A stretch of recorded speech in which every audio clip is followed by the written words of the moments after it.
ভেনেজুয়েলার জ্বালানি তেলের পর দেশটির আরেক সম্পদ স্বর্ণ নিয়েও আলোচনা হচ্ছে বেশ। আন্তর্জাতিক গণমাধ্যমে দেশটির সোনার মজুদ, বিক্রি ও উত্তোলনযোগ্য কী পরিমাণ সোনা রয়েছে সেটা নিয়েও গোটা দুনিয়ার মানুষের আগ্রহের কমতি নেই। আজকের প্রতিবেদনে জানব সোনা উত্তোলনকারী হিসেবে তালিকায় শীর্ষে রয়েছে কোন দেশগুলো এবং তারা বছরে কী পরিমাণ সোনা উত্তোলন করে। আর বিশেষভাবে তুলে ধরব ভেনেজুয়েলার স্বর্ণের সম্পদ এবং বাজার। আমার সঙ্গেই থাকুন।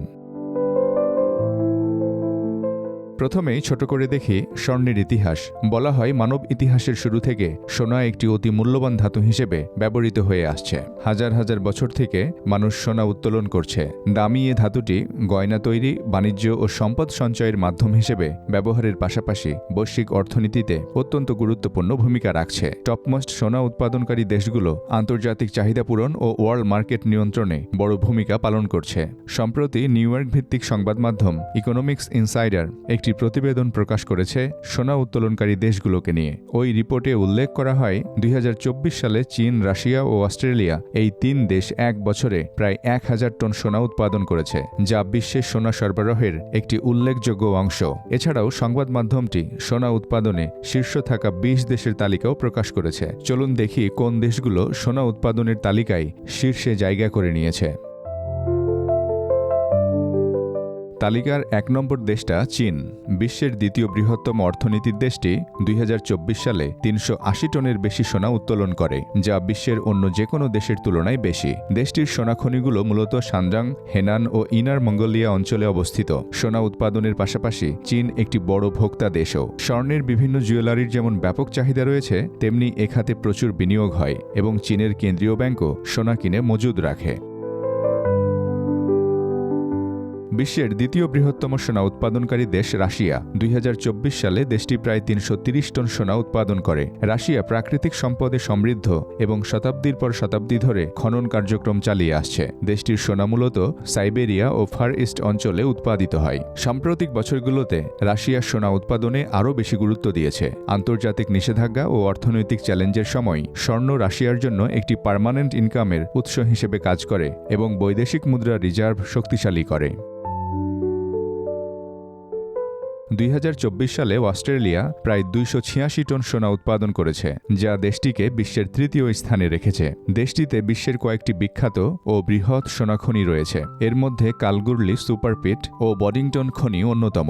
সোনা খনন অস্ট্রেলিয়ার অন্যতম প্রধান শিল্প এবং দেশের অর্থনীতিতে বড় অবদান রাখে। উন্নত খনন প্রযুক্তি ও রাজনৈতিক স্থিতিশীলতার কারণে অস্ট্রেলিয়ার সোনা উৎপাদন বহু বছর ধরেই শক্ত অবস্থানে রয়েছে। সোনা উৎপাদনে বিশ্বের চতুর্থ বৃহত্তম দেশ কানাডা। ২০২৪ সালে দেশটি প্রায় ২০২ টন স্বর্ণ উৎপাদন করে। অন্টারিও, কুইবেক ও ব্রিটিশ কলম্বিয়া দেশটির প্রধান সোনা উৎপাদন অঞ্চল। কানাডার সবচেয়ে মূল্যবান খনিজ রপ্তানি পণ্যগুলোর একটি হল স্বর্ণ এবং বৈদেশিক আয়ের গুরুত্বপূর্ণ উৎস। স্থিতিশীল অর্থনীতি ও প্রাকৃতিক সম্পদের প্রাচুর্যের কারণে কানাডা নিজেকে একটি নির্ভরযোগ্য সোনা উৎপাদনকারী দেশ হিসেবে প্রতিষ্ঠিত করেছে। সোনা উত্তোলনে পঞ্চম স্থানে রয়েছে বিশ্বের সবচেয়ে বৃহত্তম অর্থনীতির দেশ যুক্তরাষ্ট্র। ২০২৪ সালে তারা ১৫৮ টন স্বর্ণ উৎপাদন করেছে। দেশটির নেভাডা অঙ্গরাজ্যকে সবচেয়ে গুরুত্বপূর্ণ ধরা হয়, কারণ যুক্তরাষ্ট্রের অধিকাংশ সোনা সেখান থেকে আসে। ১ শতাব্দীরও বেশি সময় ধরে যুক্তরাষ্ট্রে সোনা খনন একটি গুরুত্বপূর্ণ শিল্প। যদিও আগের তুলনায় উৎপাদন কিছুটা কমেছে, তবুও যুক্তরাষ্ট্র এখনও বৈশ্বিক সোনার বাজারে একটি গুরুত্বপূর্ণ উৎপাদক। তবে উৎপাদনে পঞ্চম হলেও সোনার মজুদে যুক্তরাষ্ট্র বিশ্বে ১ নম্বর দেশ। দেশটির কেন্দ্রীয় ব্যাংকে ৮,০০০ টনেরও বেশি স্বর্ণ মজুদ রয়েছে।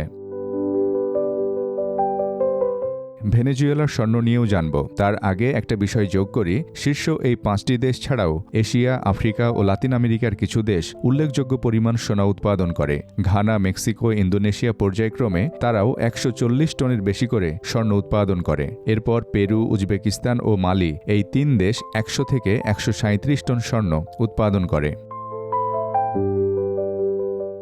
এখন আসি ভেনেজুয়েলায়। ওয়ার্ল্ড পলিটিক্সে এখনও আলোচনার চূড়ায় রয়েছে যুক্তরাষ্ট্র ও ভেনেজুয়েলা। কূটনৈতিক টানাপোড়েন, অর্থনৈতিক নিষেধাজ্ঞা এবং আঞ্চলিক প্রভাব বিস্তার, গণতন্ত্র ও মানবাধিকার সহ বিভিন্ন ইস্যুতে দুই দেশের সম্পর্ক বারবার উঠে আসছে আন্তর্জাতিক সংবাদ মাধ্যমে। একদিকে ভেনেজুয়েলার অভ্যন্তরীণ রাজনৈতিক সংকট এবং তাতে যুক্তরাষ্ট্রের ভূমিকা ঘিরে পক্ষে বিপক্ষে নানা প্রশ্ন ও বিতর্ক তৈরি হচ্ছে, অন্যদিকে নতুন করে লাতিন আমেরিকার দেশটিকে জানতে মানুষের ব্যাপক আগ্রহ তৈরি হয়েছে, বিশেষ করে ভেনেজুয়েলার প্রাকৃতিক সম্পদের ব্যাপারে। প্রায় প্রতিদিনই বিশ্ব গণমাধ্যমে দেশটিকে নিয়ে বিভিন্ন সংবাদ প্রকাশিত হচ্ছে। আন্তর্জাতিক সংবাদ সংস্থা রয়টার্স গত 7 জানুয়ারি একটি প্রতিবেদন প্রকাশ করেছে। এতে জানানো হয়, নিকোলা মাদুরো প্রেসিডেন্ট থাকা অবস্থায় 2013 থেকে 2016 সাল পর্যন্ত ভেনেজুয়েলা সুইজারল্যান্ডের কাছে 113 টন স্বর্ণ বিক্রি করেছে, যার বাজার মূল্য প্রায় $5.2 বিলিয়ন। টাকার অঙ্কে এটা 6,36,000 কোটি টাকা। এখন জনমনে প্রশ্ন উঠতেই পারে, যেহেতু জ্বালানি তেলের রিজার্ভে পৃথিবীতে 1 নম্বর দেশ ভেনেজুয়েলা, তাহলে দেশটিতে আসলে কি পরিমাণ সোনার মজুদ রয়েছে, আর খনিতেই বা উত্তোলনযোগ্য সোনা রয়েছে কত? চলুন এসব নিয়ে বিস্তারিত জানি। বিশ্ব গণমাধ্যম বলছে, জ্বালানি তেলের মতো ভেনেজুয়েলার স্বর্ণ সম্পদ অতটা সমৃদ্ধ নয়, তবে এটাকে গুরুত্বহীনও বলা যাবে না। যুক্তরাষ্ট্রের বিশ্বখ্যাত বিজনেস ম্যাগাজিন ফোর্বস জানিয়েছে, ভেনেজুয়েলার ভূতাত্ত্বিক অনুমান অনুযায়ী দেশটির ভূগর্ভে প্রায় 7 থেকে 8,000 টন উত্তোলনযোগ্য সোনা রয়েছে, যার বাজার মূল্য $500 ট্রিলিয়ন। আর এ তথ্য বিশ্বের প্রভাবশালী দেশগুলোর নজর এড়িয়ে যায়নি। এখান থেকে সাম্প্রতিক বিশ্ব রাজনৈতিক ও কূটনৈতিক পরিস্থিতিটা কিছুটা হলেও আঁচ করা যায়। এছাড়া tradingeconomics.com এর তথ্য অনুযায়ী 2000 থেকে 2024 সাল পর্যন্ত প্রতি বছর ভেনেজুয়েলায় গড়ে প্রায় 290 টন করে স্বর্ণ মজুদ থাকে। পরিশেষে বলা যায়, জ্বালানির মতো বিশ্বে ক্ষমতা, নিরাপত্তা ও অর্থনৈতিক শক্তির অন্যতম আরেকটি প্রতীক স্বর্ণ সম্পদ। তবে উত্তোলনযোগ্য এ সম্পদ থাকলেই হবে না, এটাকে বাস্তবে রূপ দেয়া বেশ কঠিন। আর এজন্যই স্বর্ণ খনন কাজ একটা বৈশ্বিক প্রতিযোগিতা। আর কোনো দেশ এই প্রতিযোগিতায় টিকতে না পারলে তখনই শুরু হয় বিশ্ব রাজনীতি। এতক্ষণ আমার সঙ্গে থাকার জন্য ধন্যবাদ। ভিডিওটিতে লাইক, শেয়ার দিয়ে কমেন্ট ও চ্যানেলটি সাবস্ক্রাইব করার অনুরোধ রইল।